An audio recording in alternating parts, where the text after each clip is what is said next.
joining us now, and we'll be ready to go at 4:45.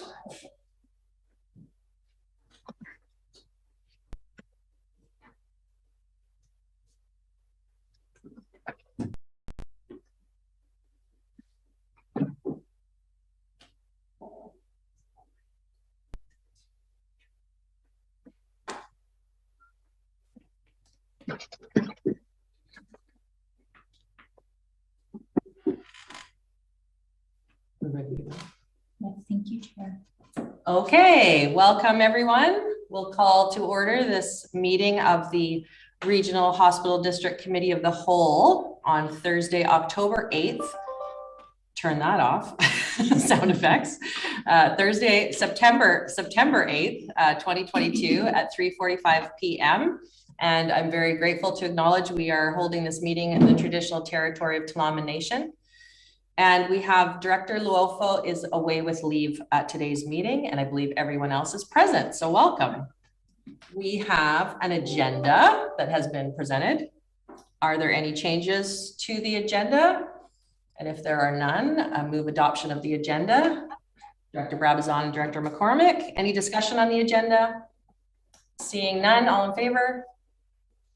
Carried unanimous. And the meetings from the Regional Hospital District Committee of the Whole, April 14th, 2022, that was quite a while ago. Are there any errors or omissions or changes you'd like to see to those minutes? If there are none, motion to adopt the minutes as presented. Director Gisborne, seconded by Director Fall. Any discussion on those minutes? Seeing none, all in favor? Carried unanimous. No delegations and inquiries, no unfinished business, no correspondence, so we're on to reports. 7.1 is the Regional Hospital District Interim Financial Statements to July 31st, 2022. Do we have a presentation or do we just go ahead and move the motion? We can go ahead and motion. Okay. Director Dowd, are you moving the motion? I'll move the motion in 7.1. 7.1 and that motion, Director McCormick.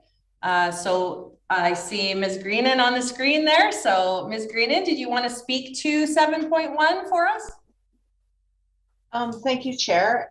I didn't need to speak because I don't have any concerns with these financial statements. I am here if the directors have any questions. Great, thank you. Are there any questions for Ms. Greenan on those? I'm not seeing anybody jumping up and down, so if there are no questions, I'll call the question. All in favor?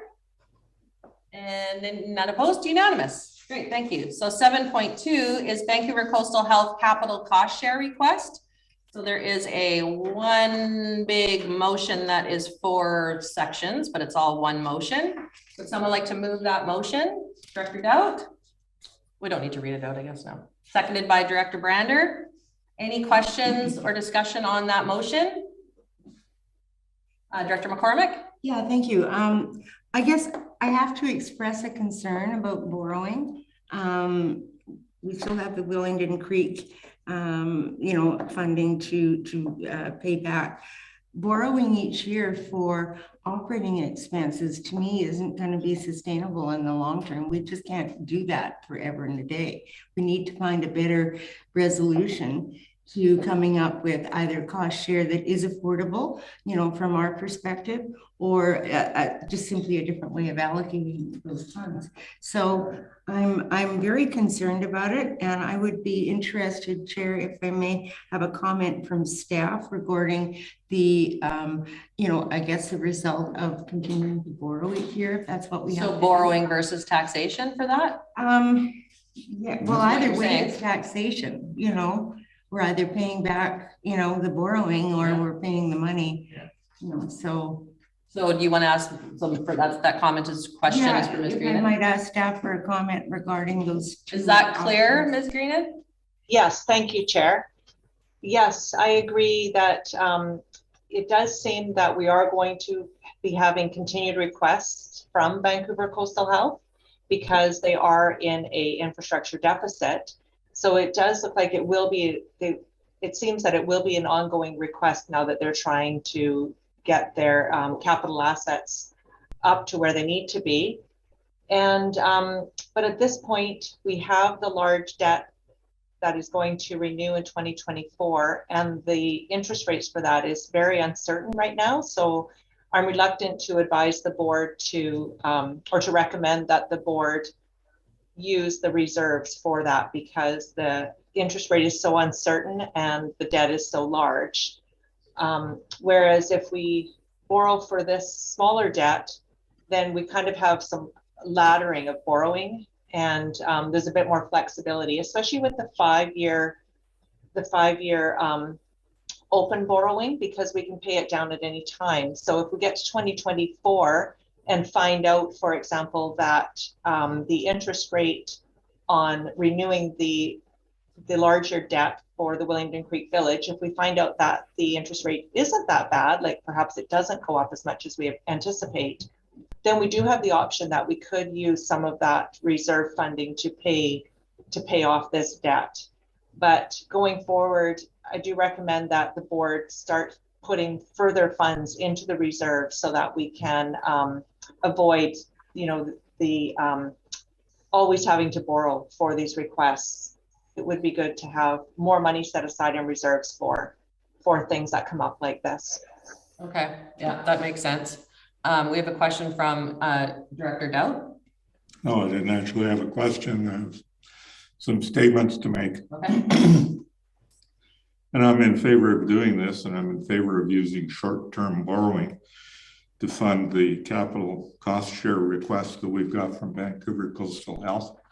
The request is 791,756 that's been requested and was requested in April 14th, 22, that we've talked about a few times already, is quite a bit higher than we have been traditionally getting. It's usually been in the $70,000 to $100,000 range. This is significantly larger.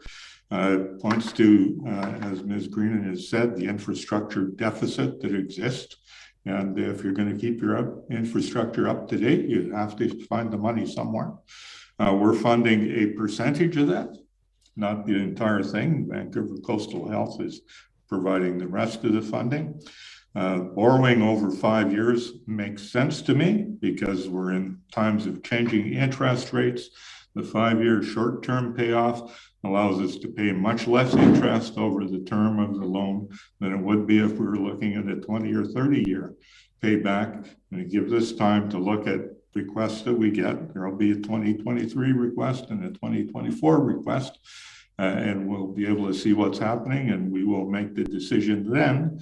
And at the time we're incorporating this into the 2023 budget, or the time the board is incorporating it, we can look at what the appropriate taxation is for the regional hospital district to charge. So I'm in favor of this. I think it's well thought out. I've read all the reports by staff, and it makes sense to me that it was less, but if we want healthcare, we have to pay for it. So I vote yes. Okay, thank you. Any other comments or questions on this one? Seeing no one, all in favor? Any opposed? Don't. Carried. Unanimous. 7.3, Powell River Regional Hospital Board Engagement Options. So there's a two-part recommendation here. I want to move that. I'll move it. Okay, Director Brabazon, seconded by Dr. Brander. Discussion on this one about engagement options. Director Brabazon. Yeah, I attended the meeting with the Division of Family Practice recently, and they are looking outward for solutions and who's got the right solutions for healthcare in their communities. And I think this is wise. Speak to the other RDs, get together with them. We don't have to reinvent the wheel, and there's a lot of broken wheels around. Thank you. Okay, I've got Director Fall, and then I think I saw Director Gisborne, and then Director Dowd. Thank you, Chair. I just want to back what Director Brabazon just said, which is that this is a very good first step. There's a lot in this report, a lot of good thoughts, a lot of options, and it's not yet clear to me what the best way forward, but we know we have this agreement with the other two RDs, and it makes sense to start there with strategic planning, and then the second part of the motion as well. So I think these are good first steps, and there's not going to be a simple, easy solution here, but I think some hard thinking and strategic thinking, and then maybe we'll find a pathway that works. Thanks. Great, thanks. Dr. Gisborne? Thank you, Chair. I agree with the comments of the directors before me. My understanding is the Regional Hospital District is in charge of collecting taxes for the purposes of infrastructure. So, we don't hire nurses or doctors. The delivery of the services is handled by the Provincial Ministry of Health. So there's not a ton of paths forward for us for, trying to solve a lot of the problems we have in this community about the delivery of healthcare services.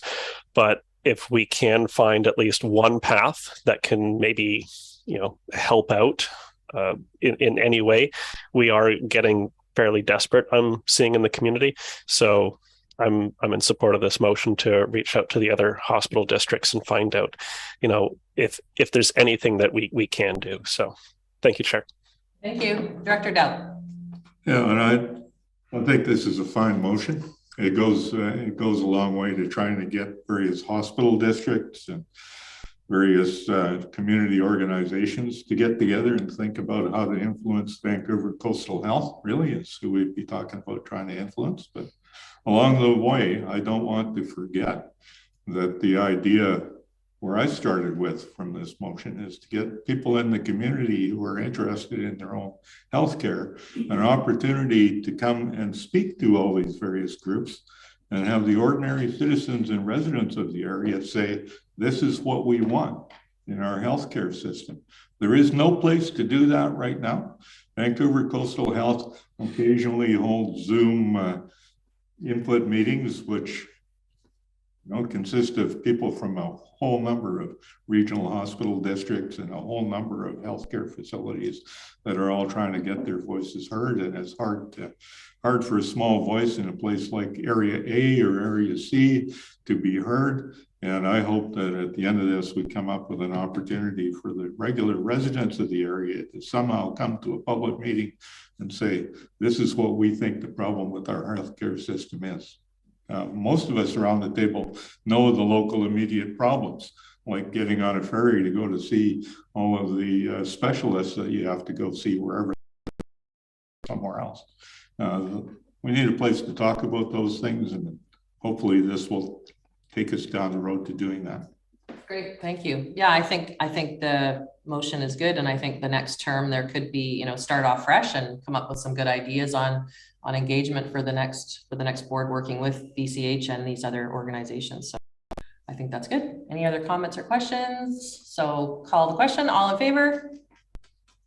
Unanimous. Thank you. So on to 7.4, proposed regional hospital district name change engagement results. We have a motion before us. Would someone like to move that motion? Dr. Brander, second. Any discussion on this one? Seeing Director Brander and then Director Gisborne. Thanks, Chair. I just think it's the natural thing to do. The engagement proved that more than 50% want it, and it's not even called the Powell River General Hospital anymore. So it seems to make sense to go forward with this. Great. Thank you. Director Gisborne. Thank you, Chair. I have some thoughts based on what I've been reading in the public engagement and from what I've heard in the community. My thoughts are reconciliation is about making one view or belief compatible with another, bridging the gap between two sides that have historically been divided. I believe a name should reflect the views of the community. And if our decision divides the community, I don't believe that is necessarily an appropriate way forward.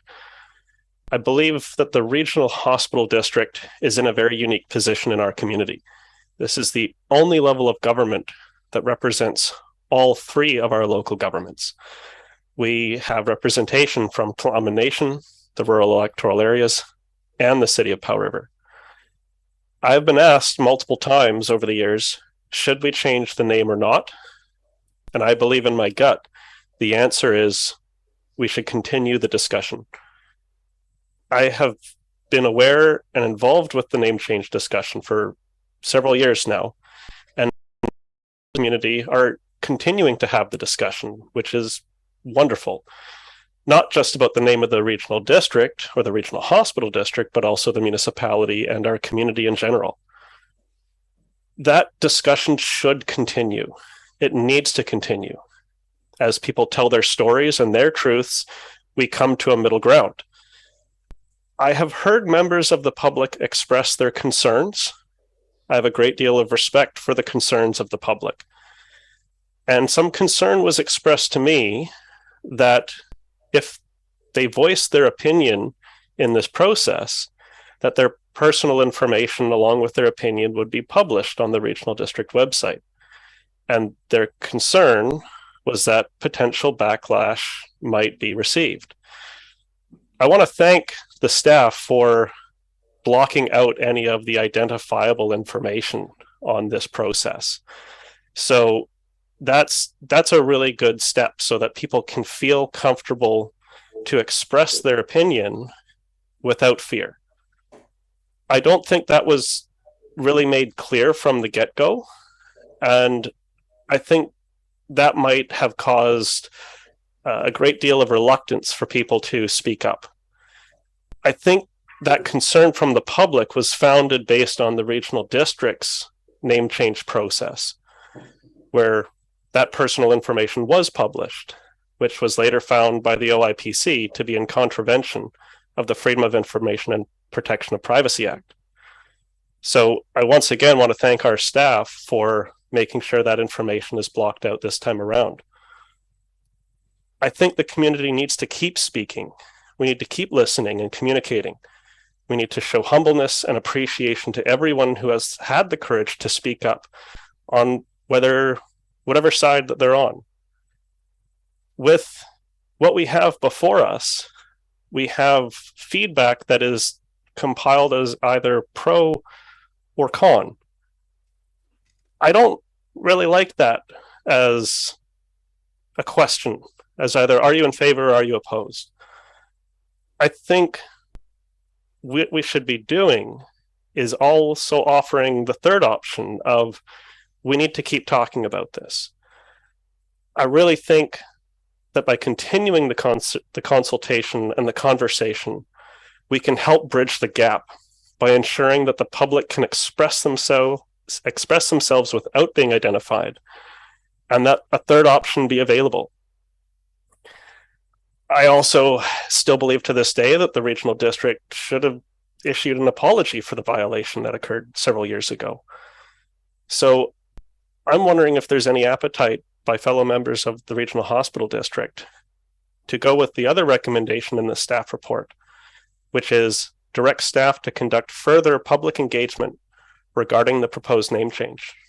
And I would like to hear some of the feedback from fellow directors. Thank you. Thank you, Director Gisborne. We do have a motion on the floor. Is there any other comments about this motion before I say a few things? No hands. So I am in support of this motion. Absolutely. To me, it just makes sense that the hospital district board also reflect the region, which is the Cathet region now. And the hospital district board, of course, includes Tla'amin Nation, who were directly engaged in this process. They have a seat at this table, and they were very much in favor of changing the name and suggested the name be Cathet Regional Hospital District. So I am totally in favor of going forward with this motion. I know that these conversations are absolutely going to continue because we do have a bigger conversation in the municipality happening, and that's going to continue. So these conversations will carry on, and I think it will be beneficial. I think it will be positive in the long run, but for this particular motion, I'm in favor of sending it forward. So if there's no other hands, I will call the question. All in favor? Any opposed? Dr. Gisborne opposed? Oh, no, I was late putting my hand up in favor. Okay, so none opposed? Everyone, okay, so unanimous. Thank you. So we have no new business. Question period. Do we have Mr. Glinsky on? Yes, we do. Okay, great. I can't see on the screen here. Mr. Glinsky. Oh, there he is. Thank you, Chair. I appreciate the opportunity. With regard to item 7.2, the Vancouver Coastal Health Capital Cost Share request, I seem to think that this is the third year that they have come to the Regional Hospital District asking for this kind of allocation. I'm wondering if the Manager of Financial Services could confirm that. Yes, sure, Ms. Green. I think it's a lot more than 3 years, but go ahead and confirm that, please, Ms. Green. Thank you, Chair. I did look at the history of requests dating back to 2008. So there have been, there was a request in 2008 that for the contribution toward the CAT scan equipment. Right. And then in 2011, there was 2 more cost share requests for the chemistry analyzer and heliport upgrade. So there are requests that come in, on a regular basis for for a 40% cost share request toward capital upgrades. Thank you, Manager. And to my recollection, all of them have been approved by the Regional Hospital District. I'm wondering what the cost to taxpayers of this particular loan would be. Has that figure been calculated? Chair? Yeah. Through the chair? Yeah. Go ahead. Yes, thank you, Chair. Yes, the cost of the loan will be $2 up to $2.44 per 100,000. Depending on the rate that we get, but so it could be, it's in the range of $2.44 per 100,000 per year. I thank the Manager very much for that. Also on item 7.4, which is the proposed name change, is the plan, Chair, to ratify this particular recommendation at the September Hospital Board meeting? I would believe so, yes. Yes. Excellent. Thank you. Those were my questions, Chair. Thank you for the opportunity. Okay, thank you. We probably have nobody else for questions. So seeing nothing else, we have no in-camera session. So we are adjourned at 4:06. Good job.